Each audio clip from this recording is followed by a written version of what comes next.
मुख्यमंत्री पुष्कर सिंह धामी के निर्देश पर चार धाम यात्रा को सुरक्षित और सुगम बनाने के लिए यूटीडीबी का कमांड एंड कंट्रोल रूम 24 घंटे निगरानी कर रहा है। गढ़ी कैंट स्थित ये सेंटर पांचों धामों की लाइव मॉनिटरिंग, यात्रियों की शिकायतों का त्वरित समाधान और मौसम अपडेट भेजने में अहम भूमिका निभा रहा है। अब तक 50 लाख से अधिक श्रद्धालु पंजीकरण करा चुके हैं, जबकि 36 लाख से ज्यादा यात्री दर्शन कर चुके हैं। कंट्रोल रूम में 35 कार्मिक 4 शिफ्टों में काम कर रहे हैं। अब तक 45,000 से ज्यादा शिकायतों का निस्तारण किया गया है। इनमें हेलीकॉप्टर सेवा की 4,469, यात्रा पंजीकरण की 31,942, वाहन पंजीकरण की 1,370 और अन्य 785 शिकायतें शामिल हैं।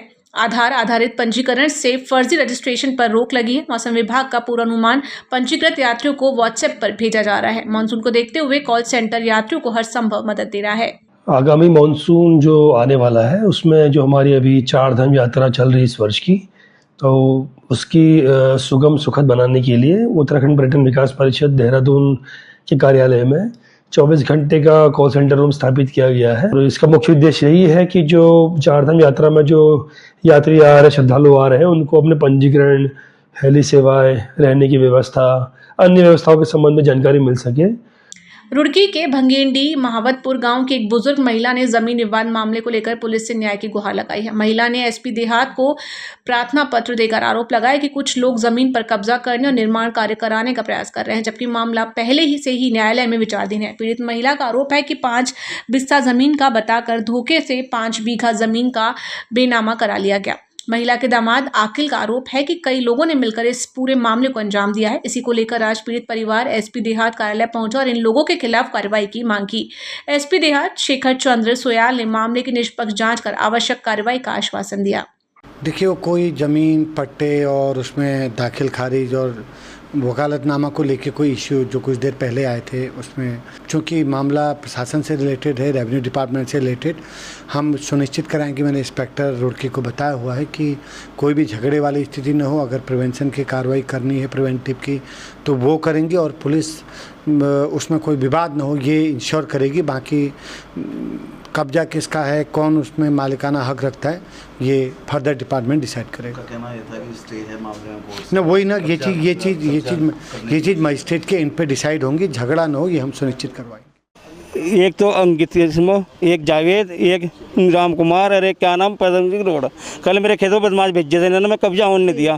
कब्जा 3 ने बंदूक लगा रखी थी और एक इसमें सज्जाद भी और यो क्या नाम मोनू, ये साथ लगे हुए। कल बदमाश ले गया, गो वाला ने भगा दिया। कहाँ की जमीन का मामला? बेगटी का मामला, इसमें मुकदमा चल रहा है। सिविल कोर्ट का भी स्टे, जो आइटम साहब ये भी स्टे, ये स्टे भी नहीं मान रहे बिल्कुल भी। बस भाई मुझे मेरे पे वहाँ से वो अंगूठे लगवा लिए, मुझे कह दिया घर चली जा। किसने लगवाए अंगूठे? उन्होंने लगवाया जावेद ने।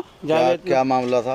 उन्होंने कहा था तो 5 बिस्से जमीन का अग्रीमेंट करन गई थी, उन्होंने 5 बीघे का बेनामा करवा लिया। मैं पढ़ी हुई, कहीं मुझे क्या पता उन्होंने क्या करवाया। अपने साथ ही ले गया था? हाँ, अपने साथ ले गया था जावेद।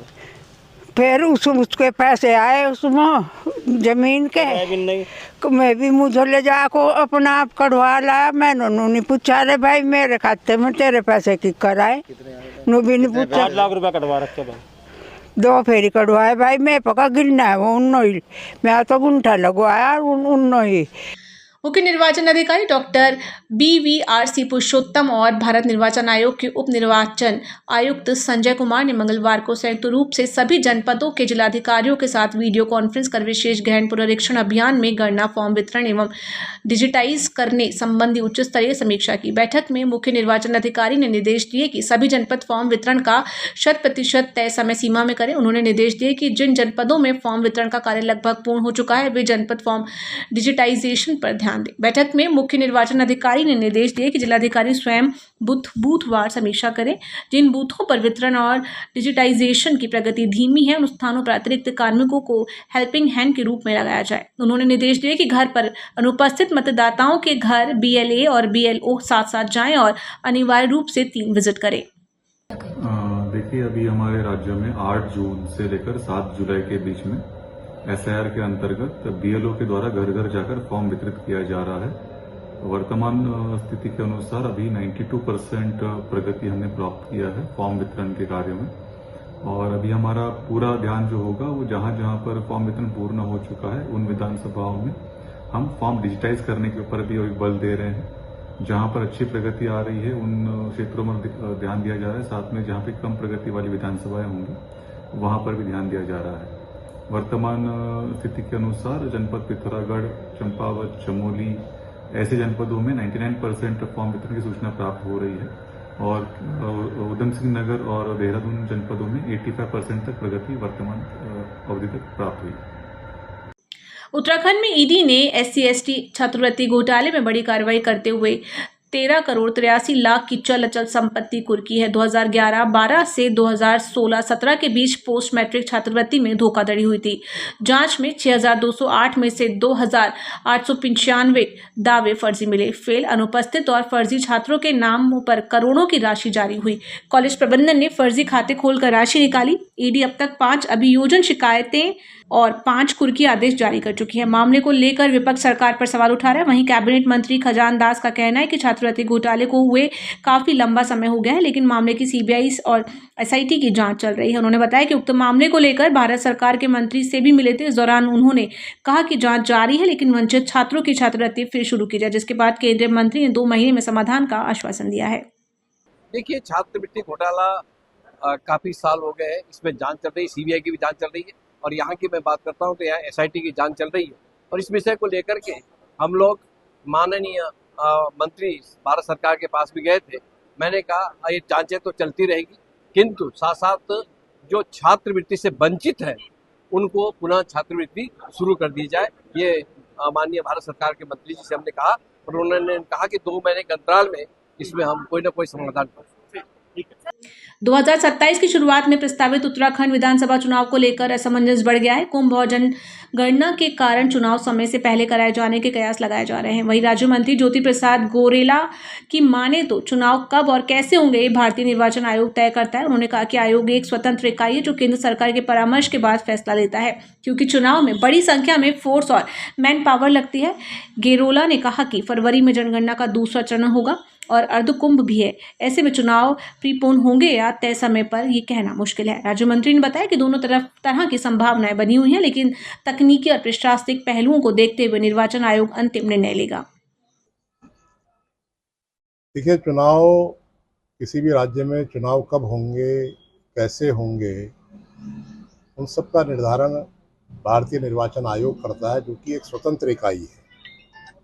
और निर्वाचन आयोग केंद्रीय सरकार के परामर्श के बाद, क्योंकि उसमें बहुत बड़ी संख्या में फोर्स का डिप्लॉयमेंट होता है, बहुत बड़ी संख्या में मैन पावर उसमें लगता है, तो ये बात सही है कि कुंभ भी है और जनगणना का दूसरा फेज फरवरी माह में शुरू हो रहा है। राजनीतिक क्षेत्र में संभावनाएं असीमित रहती हैं, इसलिए अभी यह कहना कि चुनाव प्रीपोन होंगे या सही समय पे होंगे कहना मुश्किल है, लेकिन दोनों प्रकार की संभावनाएं बनी हुई। देहरादून के सहसपुर बैरागी वाला में युवक विनोद कुमार की हत्या के बाद तनाव और जन आक्रोश है। पुलिस ने अब तक 4 आरोपियों को गिरफ्तार किया है। अन्य नामजद आरोपियों की तलाश जारी है। वहीं घटना पर उठ रहे कानून व्यवस्था को लेकर सवालों के बीच भाजपा ने सरकार का पक्ष रखा है। भाजपा प्रदेश प्रवक्ता हनी पाठक ने कहा कि राज्य में कानून व्यवस्था पूरी तरह नियंत्रण में है। साथ ही प्रकरण में शामिल 4 आरोपियों की गिरफ्तारी पुलिस की तत्परता का प्रमाण है। उन्होंने कहा कि मुख्यमंत्री पुष्कर सिंह धामी के नेतृत्व में अपराधियों पर सख्त कार्रवाई हो रही है और किसी भी दोषी को बख्शा नहीं जाएगा। क्षेत्र में शांति के लिए भारी पुलिस बल तैनात है। प्रशासन हालात पर लगातार नजर बनाए हुए है। देखिए, जहां तक रही बात कानून व्यवस्था की, तो मैं ये कहना चाहूंगी कि कानून व्यवस्था सुचारू रूप से चल रही है, तभी 4 अपराधियों को उसमें से गिरफ्तार किया गया है और 12 लोगों का नामजद किया गया है, जिनकी तलाश अभी लगातार जारी है।